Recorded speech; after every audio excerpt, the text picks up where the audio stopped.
In 1931, popular music faced an existential threat. A new technology had arrived, and respectable people were horrified. Singers were using this new technology to amplify vocals that were frankly too soft to survive in the wild. They weren't projecting, they weren't earning it, they weren't filling the room with God-given lung power and the kind of diaphragm control that makes a singing teacher nod like a bobblehead doll. No, these singers were leaning in close, getting intimate, whispering into America's living rooms like some kind of musical pervert. They were called crooners. And the technology destroying civilization? The microphone. Yes, the microphone. The thing we now treat like a sacred object. The thing people put in velvet-lined cases. The thing that audio nerds describe with phrases like buttery mid-range and forward presence, while their families quietly Google intervention specialists.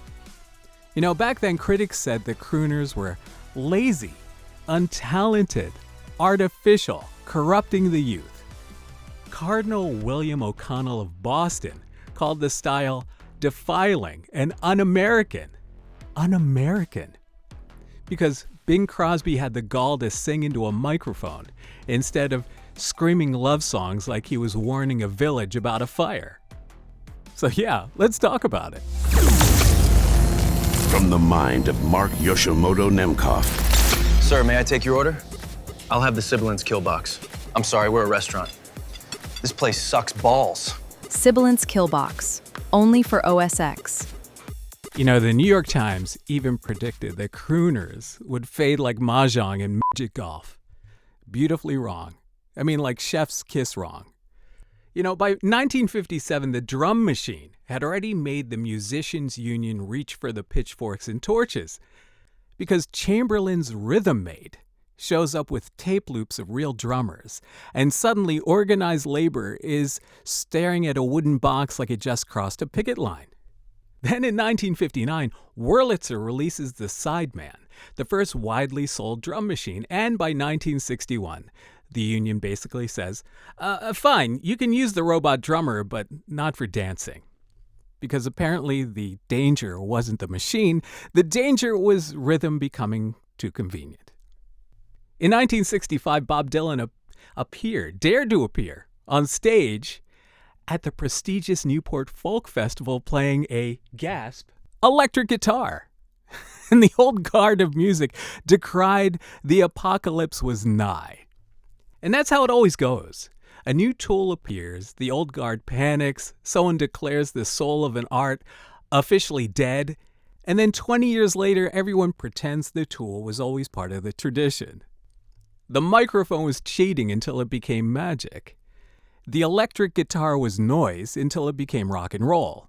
The drum machine was replacing real drummers until it, basically helped build an entire genre. And the sampler was theft until it became hip-hop. Digital recording was cold until everyone used it.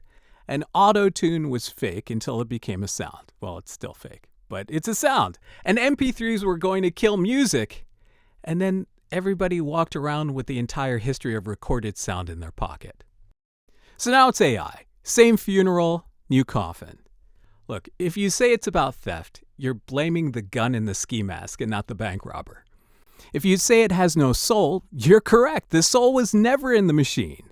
The soul was never in tape, or the tube, or the DAW, or the compressor, or the $3,500 microphone that you bought because, some idiot on YouTube said it had authority. The soul is the person using the tool. A microphone can capture Frank Sinatra. It can also capture a guy in a podcast studio saying, let's unpack that for 97 minutes. And that's not the microphone's fault. So when people say AI is soulless, what they usually mean is, I have seen soulless people use AI.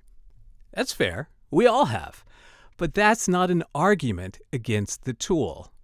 That's an argument against hacks. And hacks were here long before the machines. All right, you've been listening to the U89 and the Lauten Clarion. So what do you think? Yeah, leave a comment. And until next time, This is Mark Yoshimoto Nemcoff, fading to black.